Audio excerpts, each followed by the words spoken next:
Halo sahabat Selebcam, sekarang kita lagi ada di acaranya unggahannya GPN, Grahatama Persada Nusantara. Ini organisasi yang menaungi seluruh pengelola gedung pertemuan di Jakarta.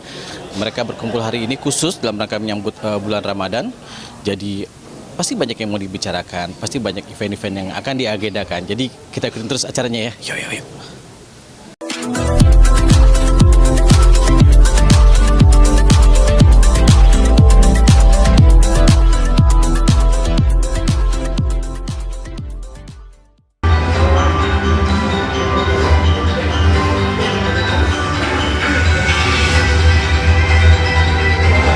Angin sepoi-sepoi bertiup menyapa riang di sepanjang jalan.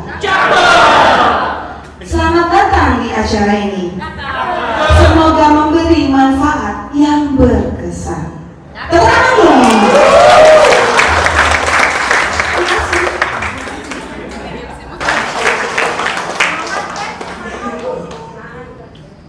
Happy juga 120.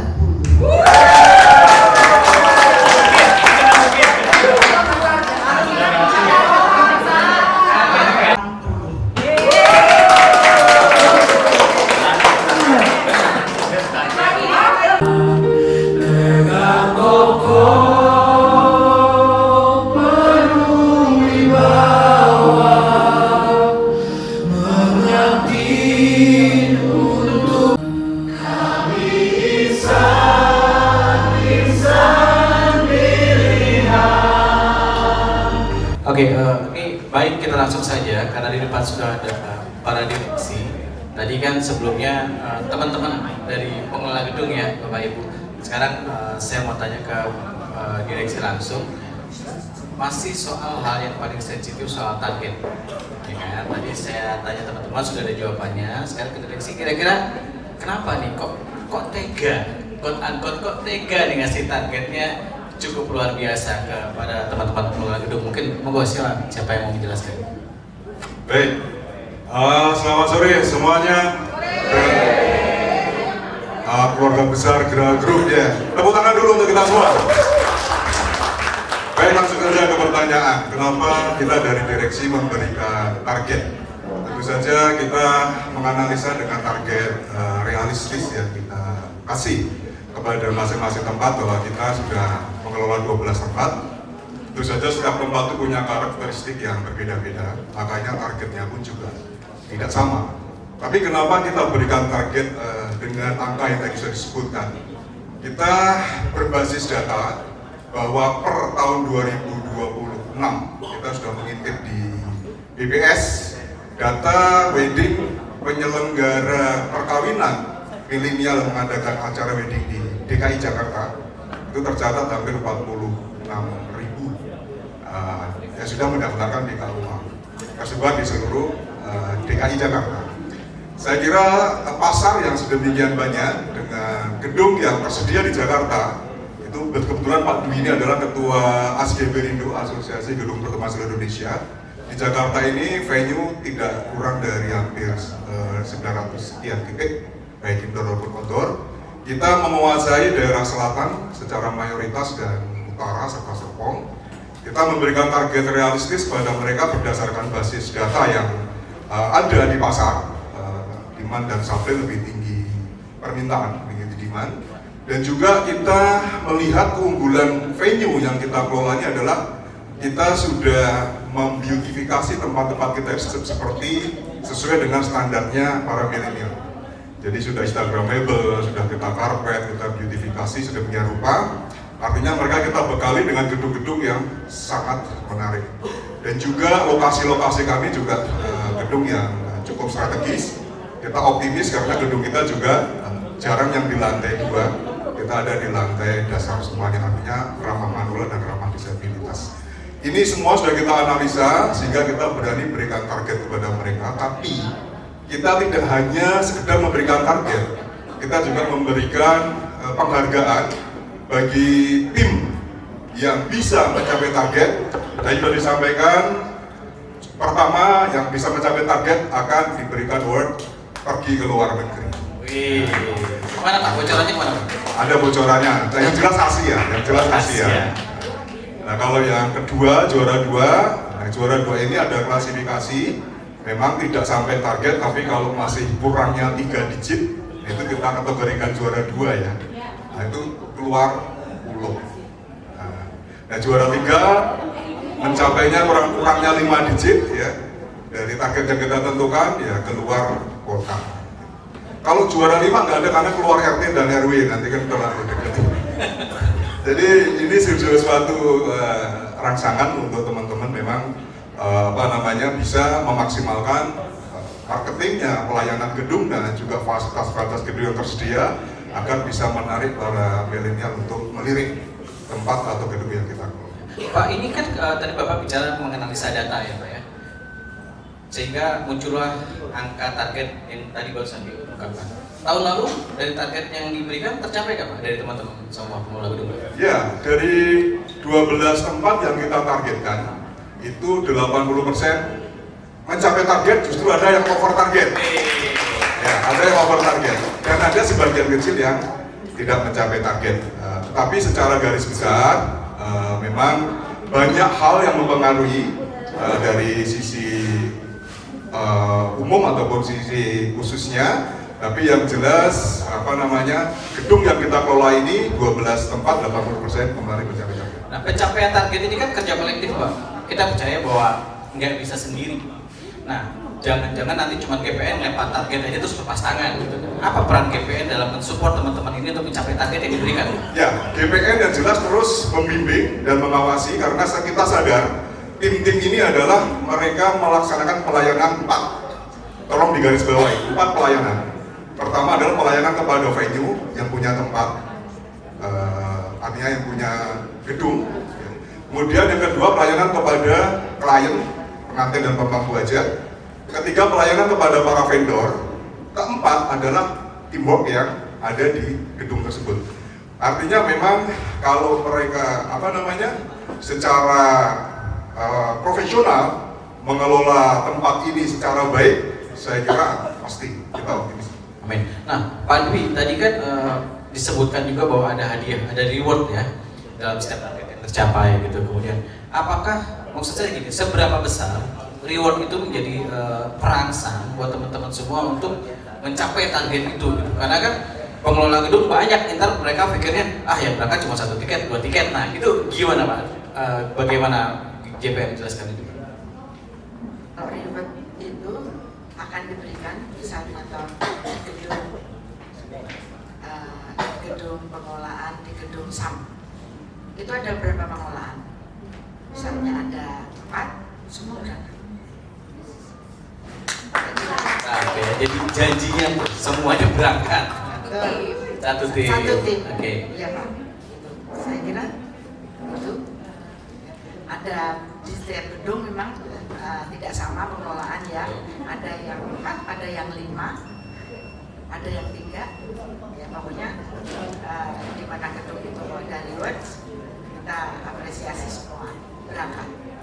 Nah, Pak, namanya JPN ini kan organisasi Pak ya, membawahi banyak-banyak pengelola gedung.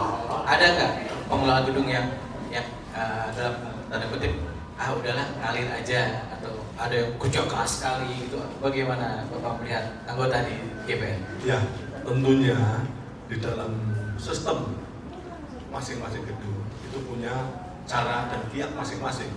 Kita juga melihat, memang betul kita pantau dari sekian banyak gedung itu kita lihat mana tadi yang disampaikan tadi bahwa ada yang gercep, Ya. tapi ada juga yang lelep, itu pasti ada, di mana-mana ada. Tapi juga ada yang sedang, tapi bagus. Itu memang saya kira manusiawi, di mana saja sering terjadi seperti itu. Tetapi kita harus memberikan kepercayaan kepada mereka supaya mereka betul-betul bisa diberikan tanggung jawab sehingga target itu terpenuhi. Target pertama yaitu di gedung F adalah 140. Padahal tahun lalu sudah tercapai 140. Sebenarnya tinggal mengulang saja ini. Misalnya ada lagi gedung PEPI DSD. Tahun kemarin 120. Kita berikan target sekarang juga 120. Sebetulnya kajian kita memberikan target itu atas dasar tahun sebelumnya. Data tahun sebelumnya. Iya. Namun demikian kami juga melihat ya gedung-gedung lain yang baru naik, artinya yang baru-baru berdiri ini antara lain ada ISDN, ada gedung Mektan, ada gedung BKKBN. Itu kita juga harus tahu. Kita memberikan target yang jangan terlalu tinggi lah, 80. Tetapi di BKKB ini karena lokasinya strategis dan memang gedungnya fresh betul, selain itu juga sarana dan fasilitasnya sangat memenuhi syarat. Di sana itu satu dekat dengan bandara, yang kedua dekat dengan bus, nah, terus juga di sana itu terus terang saja aksesnya sudah dijangkau dan parkir luas. Maka dari itu mereka layak diberikan target yang lebih daripada yang lain, sehingga target BKKB ini adalah 120. Ini wajar dibandingkan dengan yang lain. Tapi yang lain kita berikan target itu sebetulnya hanya untuk merangsang.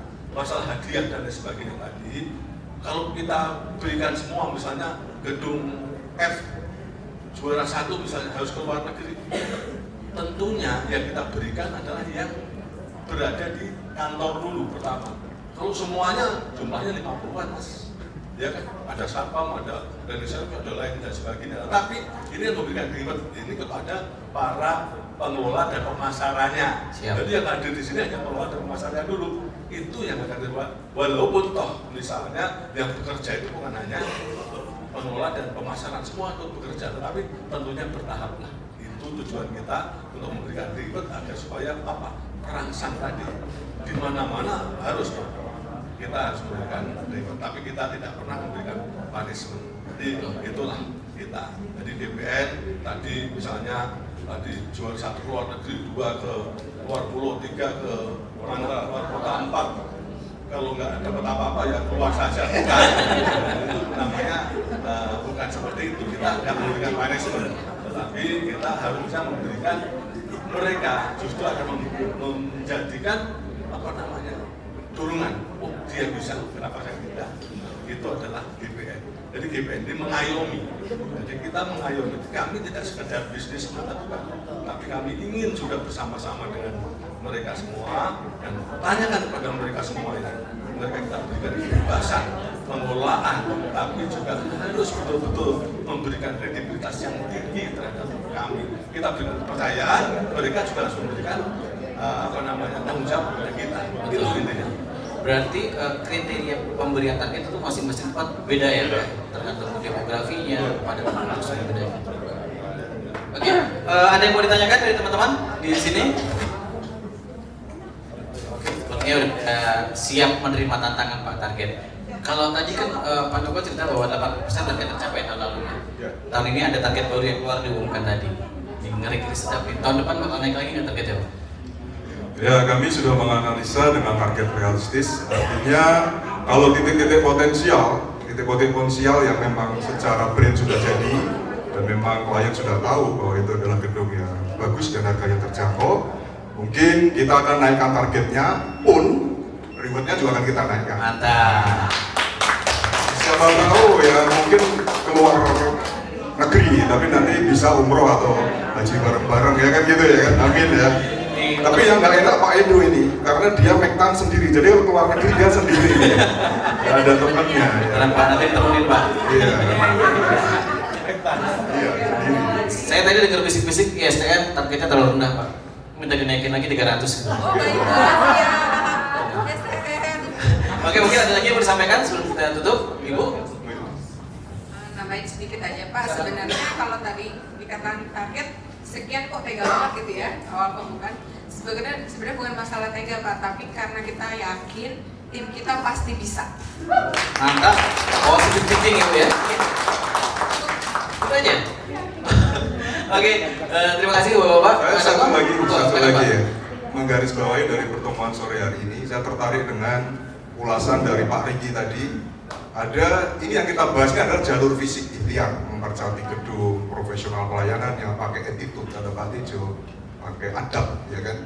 Itu. Tapi sisi yang lain Pak Riki katakan jalur langit, ini sangat menarik.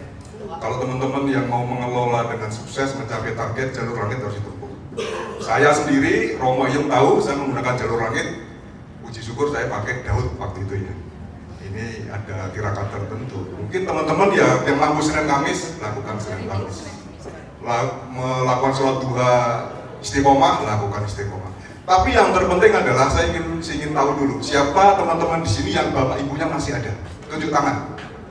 Bapak ibunya masih ada. Masih ada ya semua ya. Ibunya juga masih ada. Ada ya. Itu media untuk jalur langit juga. Jadi setiap kita di gedung dengan segala kebahagiaannya, baik gaji, baik tips, baik makanan, jangan lupa orang tua. Terus bahagiakan orang tua, jaga hatinya, minta doanya. Minta doanya itu salah satu jalur langit. Jadi saya setuju. Pak katakan jalur langit ditempuh dengan ikhtiar kita, tapi jalur fisik yang kita bahas tadi, ini kita akan lakukan. Plus saya optimis satu. Romo dan Inyong ini kita anggap sebagai orang tua kita, beliau sangat bahagia kalau melihat kita berkumpul, kompak, penuh semangat. Ada lagi yang membuat optimis kami adalah tadi presentasi satu-satu para GM, para direktur itu adalah anak-anak muda, adik-adik saya semua smart, profesional, cerdas ya. Mereka ini adalah pribadi-pribadi yang cerdas, saya sangat optimis. Para GM-GM yang ada di tadi presentasi dan juga stafnya yang ada ini adalah sarjana semua dan juga smart semua, cerdas-cerdas semua. Jadi tidak ada kata lain, kita tidak boleh pesimis, harus optimis. Karena kita didukung dengan SDM yang kuat, dengan gedung yang representatif, dan juga didorong oleh para mentor-mentor. Profesor wedding kita nih, Pak Dwi Bindiarto ini sudah katam. Jadi tidak ada fitur yang meragukan, kita semua dengan full amunisi. Jadi tidak ada istilah pesimis. Insya Allah kita mencapai target semuanya. Amin. Terima kasih. Oke, baik, terima kasih. Jadi tadi ada beberapa hal yang kita catat, Pak. Pertama, kerja kolektif, kerja keras, optimis, tingkatkan faktor teknis, dan yang paling penting jangan lupa jalur langit. Oke, assalamualaikum warahmatullahi wabarakatuh. Jangan lupa ya di subscribe dan nyalakan lonceng notifikasinya.